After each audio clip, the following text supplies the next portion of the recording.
Thank you again for running the net, and I'm going to let you get back to running it. So this is November 8th, Delta Alpha 5. Good morning. Sunshine is right, Delta, Wisconsin.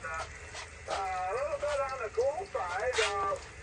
Morning, folks. I'm Dave Canterbury with Self-Reliance Outfitters and the Pathfinder School, and I'm up here at the wall tent this week at a hunting camp, and I was just checking into the 40-meter net on the radio this morning, cooking myself some breakfast, and I thought I would take a few minutes really quick to discuss the Pathfinder School and the Pathfinder School's curriculum with you, because I can tell you it is the absolute best there is as far as investing your money in training. And I'm going to kind of explain to you the history behind the development of this school so that you understand where I come from and where everything comes from, to include the curriculum, to include how I do things, how I interact online, all those types of things, and how I've developed this over time. Back in 2007, 2008, when I first started to make YouTube videos, it came from a happenstance of my brother-in-law saying, hey, you should put that on YouTube, because I was doing something, he saw me do it, and it was napping arrowheads out of glass or something like that. I can't remember exactly what it was. He's like, you should make YouTube videos on that. But before that, long before that, back in the 90s, I was doing reenacting, 18th century reenacting. Before I knew anything about anybody in the survival industry, before I ever heard of anybody in the survival industry, because I didn't know anything about the survival industry, because there wasn't really such a thing back then. There was a couple guys doing things, but I have no idea who they were probably at that time, because my focus was on reenacting and all the people that were involved in 18th century reenacting. And that was my thing. That was what I did. The survival portion of that was being able to do with what you had 18th century accoutrement wise and what you could carry on your back, basically into a trail, into the wilderness, and camp in 18th century fashion and live off 18th century goods. So that was where my brain was at back in the 90s, long before I ever got into this whole YouTube survival genre, before I ever started teaching this kind of stuff. And so what happened was, from that very first video spawn of showing people how to make arrowheads, that built to showing people how to do other things, incidentally, that I had mostly learned back in my reenacting days, of sleeping under tarps, sleeping on the ground, all those kind of things, sleeping with wool blankets. That kind of stuff all kind of flowed in from that 18th century reenacting. And then I started to be aware of some other people that were in the genre at that point in time. And I met a guy named Ron Hood, who's now deceased. Total respect for Ron Hood. And I can tell you a couple stories about that. I met Ron Hood personally in 2008. I had never met him, never watched any of his videos, or never read any of his information at all prior to that time. But I met him at an event in 2008. He took me to his mobile home, motorhome type thing that he was driving at that event with his wife, Karen. And we spoke at length about lots and lots of things. And basically he told me at that point, he said, you know, I've been watching the stuff that you do, and you are definitely going to be the future of what I am now. So at that point in time, he was a pretty big deal in this industry, although I didn't realize it when I first met him. And so after that, I did read his stuff. I did watch his stuff, along with other people in the survival industry, you know, Morse Kahansky, and then started reading books from Horace Kephart, Daniel Baird, Thomas Seaton, Warren Miller, Hyatt Verrill, all of these authors that wrote about woodcraft and camping, because I had moved now from that 18th century into what can I do with old-timey stuff in this century. And so that kind of got me to that in between reenacting and not really reenacting, but doing survival, but not really doing modern day survival, but kind of mixing the old with the new. And about that 2009-10 time period is when I created the 10 C's of survivability. And it has nothing to do with the 10 essentials or whatever it is that the Sierra Club invented back in the 1900s, because it's completely different. When it's got some of the same items, but a lot of the items are completely different. I mean, they called for a water bottle and a compass, and they called for a map, and they called for some things that aren't even on my list of 10 C's. Where I really came up with this list of 10 C's was trying to figure out what things or what accoutrements you really needed all the time in a situation where you were camped, or you're doing it overnight, or you were traveling alone in the wilderness. What things did you really need, and how could I acronym those things to start with the level C, with the letter C, like what we call cargo tape, which is actually 100-mile-an-hour tape, or duct tape, right? We called it cargo tape. So it was easy to remember. That was the whole pretense behind the 10 C's. It was taking the things that were historically used, taking things from other lists that people have put together, and melding it all together into one list that I can say, this is the Pathfinder School's way of doing things. And I think when you start a school as young as I did, when there wasn't that many survival schools around, in fact, even on YouTube, when I first started, there were probably 10 people making YouTube videos about survival and bushcraft. Now there's probably 10 or 20 or 30,000 people making those type videos. So it's a completely different thing now than it was back then. And so as I developed this curriculum for the school, I've always been a numbers guy. I've always been interested in numbers, geometry, numerology, all those type things. So the 3s, the 5s, the 10, all of those things are easy for people to subliminally remember when they see them.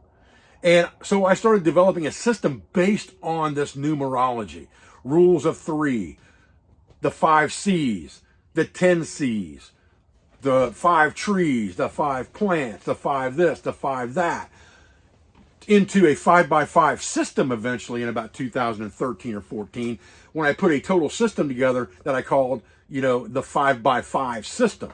And all of that had to do with the numbers game, really, and how easy it was to remember things. And then I took certain acronyms that were used by the military, by other people, like HOT, like colder, those type acronyms, and I made up a few acronyms of my own along the way. And so as you're developing things, yes, you're absolutely taking things from other people, right? And you're pulling them in. But what I did was, instead of saying, this is what I'm going to do, and it's different than anybody else's, it's only different because I've put it together in a teachable, single system that was relatable to people and easy to remember, that you could look at bullet point lists and keep those checklists in the back of your mind, like survival priorities, like, the rule of 3s, like the 5 and 10 C's, like 5 particular trees, knots. I mean, obviously I didn't invent knots, for crying out loud, right? But what I did invent was a system of teaching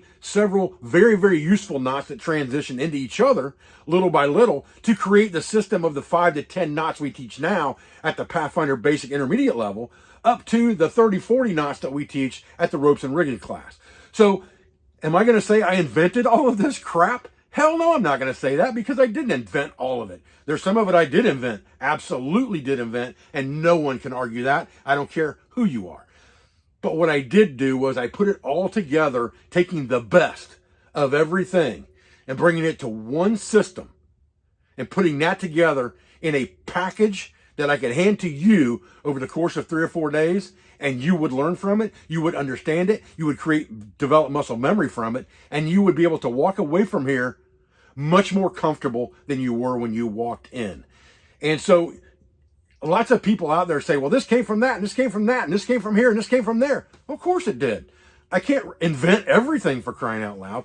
But again, there's a lot of things I have created myself, or come up with myself, or come up in conjunction with discussions with instructors at the school that we've come up with, that have been adopted into the Pathfinder system and developed into that system of the Pathfinder. And that's really where it's at. The Pathfinder system is the best, easiest way for you to learn from point A to point Z and everything in between.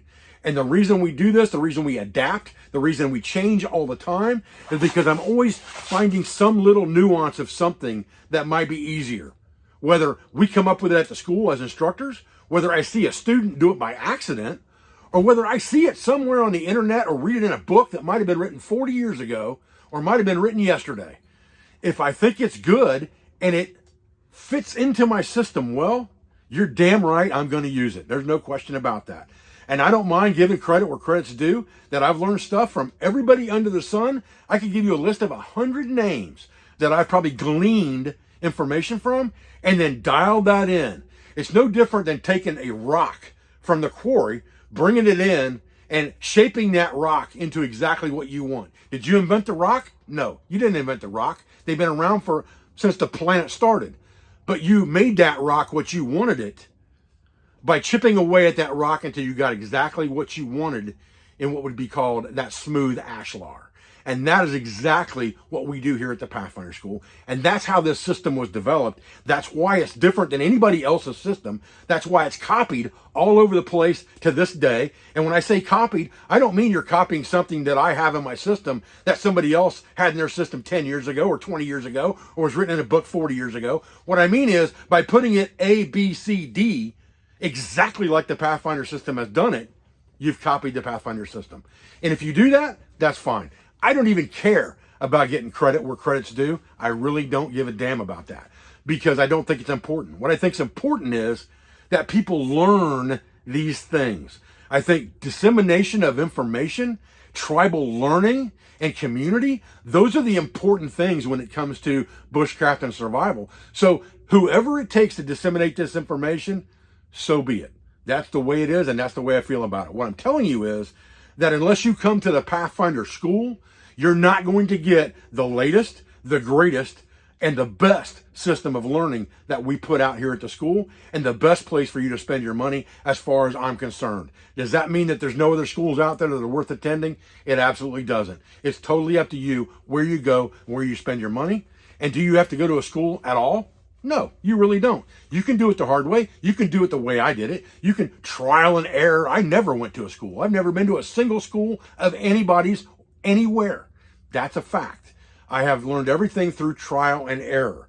And you can do that. What a school does for you is it reduces that learning curve greatly because you're learning from everybody else's mistakes that are teaching at that school. I can tell you what you're doing wrong because I've already done it. I can tell you how to fix it because I've already messed it up. I can tell you what the best way to do this or that is because I've done it 400,000 times and I know what the best way to do it is. And that's the reason I think that the best place to spend your money is the Pathfinder School. And that's really what I wanted to discuss in this video was not, hey, come into a Pathfinder School class. Yes, I want you to do that. Absolutely. I make money at that. I feed my family with that. What I want you to understand is how this system was developed because I constantly see comments and little innuendos and things online of, he got this there, he got this there, he got that there, he didn't do that, they did that. So what? So what? People do what I do every single day, but I don't complain about it. There's no reason to because it's not something new. There's very few things in this world, if any, that are brand new. There may be a new way of doing something, a new twist on something, but it doesn't mean that it's brand new and nobody's ever thought of it before because I can tell you for sure that there's been times that I've found something messing around and thought, man, this is awesome. Nobody's ever done this before. Only to see a video of it the next week somewhere or find information on it 2 weeks later somewhere where somebody had already done it and never having seen it before or read it before because that's the way the human brain works. And I think that's how transition of things happens. I mean, how do you account for the bow and arrow being something that is basically worldwide dispersed throughout time and sometimes even happening in the same era of time frame on one continent to another continent? It's because people's brains work the same way. We're very analytical. We try to figure things out. And so sooner or later, we figure something out that someone else may have already figured out, and we have no idea or recollection or realization of that, but it just happens that way. And so you have to understand that when you look at things like the Pathfinder School, the Pathfinder system, and you have to understand that what I've done is I've taken things that I've created, things that other people have created, things that old authors have written, things from the 18th century, things from the 19th century, the 20th century, and now the 21st century, and I've put them into one understandable, easily teachable, and easily understood system to be able to give you the skills that you need to be able to survive and thrive in a wilderness scenario. And guys, if this sounded like a rant, I apologize for that. It really wasn't a rant, but it was a video that I believe is timely at this point, so I wanted to get it out there. I was just on the phone here in the wall tent with a guy who made a comment yesterday on one of my videos saying that he was having a problem getting a hold of customer service. That's how much I care. Okay. I called that man after I told him in the comments to send me an email directly. I called that man today and said, what is your problem and how can I fix it? And it really wasn't even a big major issue that he was worried about. He just wanted to let me know that my customer service hadn't gotten back with him in what he felt was a timely fashion, because he understood my demand for perfection. And so we'll take care of his problem. But that is exactly how I am with everything I do. I want it to be as perfect can be. Have I made mistakes? Thousands and thousands. Do I make mistakes every day? I sure as hell do. Have I made huge mistakes? I sure as hell have. Everyone makes mistakes, but wisdom comes from that. You make mistakes and you don't repeat them. And in that, you gain wisdom. And that's all anyone can ask for, is wisdom and light on a daily basis. Guys, appreciate your views, appreciate your support. Thank you for everything you do for our school, for our family, for our business, for all of our sponsors, instructors, affiliates, and friends.